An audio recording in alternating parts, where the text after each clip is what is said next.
La vie. Bon, vos réponses étaient toutes très bonnes, mais je vais commencer par vous dire que la vie, une chose qui est vivante, un organisme, se définit d'abord scientifiquement par son aptitude à se reproduire. Pendant des siècles, les scientifiques ont observé ce phénomène. Merci, Rose. Ce phénomène, mais sans savoir exactement comment les organismes vivants réussissaient à transmettre leurs propriétés d'une génération à l'autre. Il y avait toujours considéré l'hérédité comme une sorte d'histoire dans laquelle la vie relayait un récit biologique à sa progéniture. Non, va écouter la télé, c'est bon.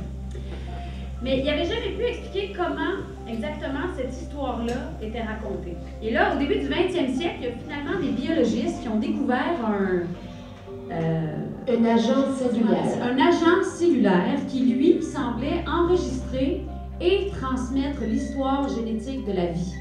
Cachés à l'intérieur du noyau des cellules vivantes, qui ont détecté une longue séquence de combinaisons différentes de 4 nucléotides.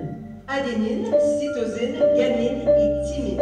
ACGT. Et ils ont baptisé cette séquence... Acide désoxyribonucléique. Ouais, plus simple, s'il vous plaît. ADN. Merci. Et ils ont déclaré que c'était là l'alphabet organique fondamental. 4 petites lettres, ACGT, qui pouvaient épeler l'histoire biologique complète de la vie. Donc, la vie. OK, je travaille depuis très longtemps sur une histoire qui traite de la vie. Mais à chaque fois que... Wow, Alex m'a fait un œuf. Ben, smart. À chaque fois que j'arrive à une version finale de mon histoire, ben, je veux la finir et je m'aperçois toujours qu'il y a quelque chose qui s'est modifié en chemin. Et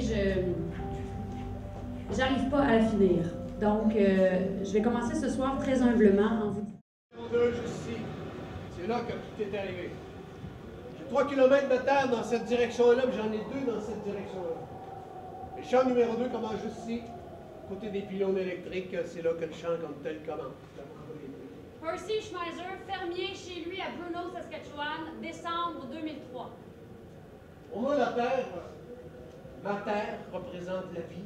Si je repense en particulier à cette portion-là de ma terre, cette terre-là, juste qu'on voit ici, puis que je pense à comment mon père s'était chiné à la travailler. Avant ça, c'était presque juste la broussaille. Puis quand j'ai pris la relève, le temps que ma femme Louise puis moi, on a passé à arracher des souches, puis à ramasser des roches, puis à la travailler pour avoir la terre que vous voyez là aujourd'hui.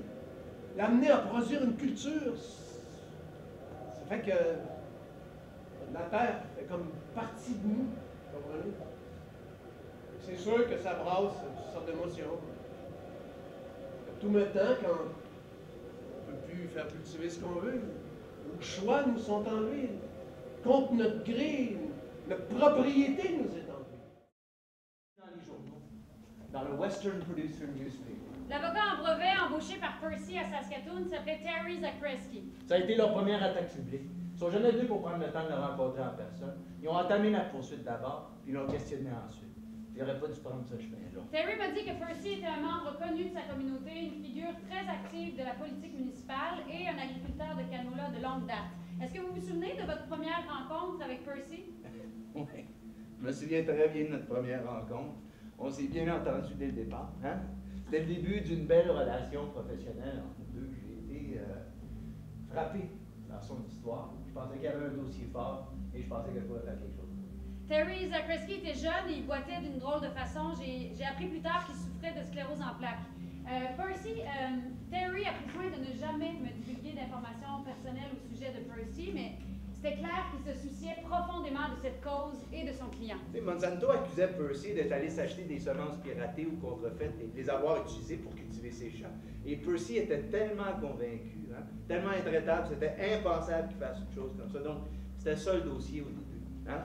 Le dossier de quelqu'un qui était accusé de quelque chose qu'il n'avait pas fait. Si vous voulez, on n'avait pas bien d'informations sur les canolas OGM et puis sur les droits des fermiers, sur les contrats.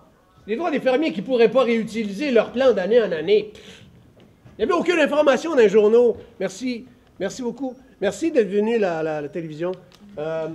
Merci. Moi, quand j'ai compris à 98 qu'il y avait un brevet sur un gène dans une graine. On ne savait pas ce qu'ils disaient. Les gouvernements, ils nous ont rien dit sur les Donc, ce que vous OGM. me dites, là, c'est que quand vous avez trouvé les fleurs Roundup Ready dans votre chambre, vous ne saviez même pas que ça existait, ça, là. Non, initialement, non. Mais les fermiers dans votre coin en faisaient pas déjà pousser? Et on ne savait rien. Savez-vous ce qui se passait? Un représentant en grains invitait quelqu'un, ou un représentant en produits chimiques. Il vendait des produits chimiques, puis il recevait un appel d'une compagnie comme Monsanto, qui disait « Pourriez-vous nous donner les noms de 3 ou 4 fermiers dans le district, et puis on va pour les inviter à nos réunions spéciales. » Il appelait ça des réunions d'information de Monsanto. Et là, le monde, il recevait des invitations spéciales, puis quand il se rendait là, il était chouchouté, puis il se faisait raconter toutes sortes de belles affaires sur le prochain produit. Vous comprenez? C'est comme ça que ça se passe. Mais moi, ils m'ont jamais invité.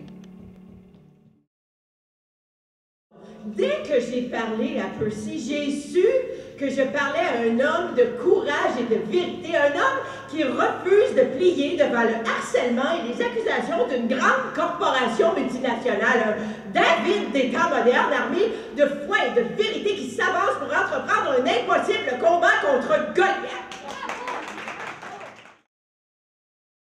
Parce que les aliments OGM sont équivalents aux aliments Non, c'est OGM. faux! C'est un mensonge que l'industrie et le gouvernement tentent de nous faire avaler. No, I am sorry. On ne peut pas être approuvé au Canada si on ne peut pas prouver Le processus d'approbation c'est un processus de facilitation d'entrée sur Donc, le marché. écoutez, vous avez une fille, n'est-ce pas? Oui. Donc, votre fille est malade. Là, vous dites, docteur, s'il vous plaît, je vous en prie, docteur, faites ce que vous pouvez pour sauver ma fille. L'industrie biotechnologie dit que ces produits seront dans la forme naturelle. Bon, Mais on a lorsqu'il quelque chose, mais ça comprend la génétique recombinée. On ne connaît pas les effets à long terme. Mais lorsqu'il Et là- vient temps de réclamer des droits de propriété, il dit c'est nous qui l'avons Mais inventé. là, vous Moi, dites, je m'en fous carrément. Sauver ma fille, n'est-ce pas? moi, j'appelle ça de la schizophrénie ontologique. Mais maintenant, vous vous inquiétez parce que votre fille consomme de l'huile de canola génétiquement modifiée. Okay, just listen. Quand Monsanto a développé ces produits, c'était une compagnie remplie de scientifiques brillants. Et leurs clients, c'était des fermiers. Est-ce que vos scientifiques ont pris le temps d'expliquer aux fermiers ce que c'était la modification? Ah oui. Non, ils l'ont pas fait. Ah ouais, ce que vous me dites, c'est que les fermiers comprenaient la modification génétique. Well, they're farmers, pas des scientifiques. Sauf que maintenant, si les fermiers ne comprennent pas la génétique, ils seront actionnés. Ils savent que s'ils vaporisent De régime de propriété intellectuelle à cause d'une histoire des semences. J'aimerais inviter un de nos fermiers biologiques les plus éminents de remettre le prix Navdania à la défense de la souveraineté des grains à M. Percy Schmeiser du Canada. À Monsieur Bob Cox, éditeur national de Globe and Mail. Percy Schmeiser est un héros du peuple. Il s'est rendu en Inde récemment, où il a reçu Le prix Navdania.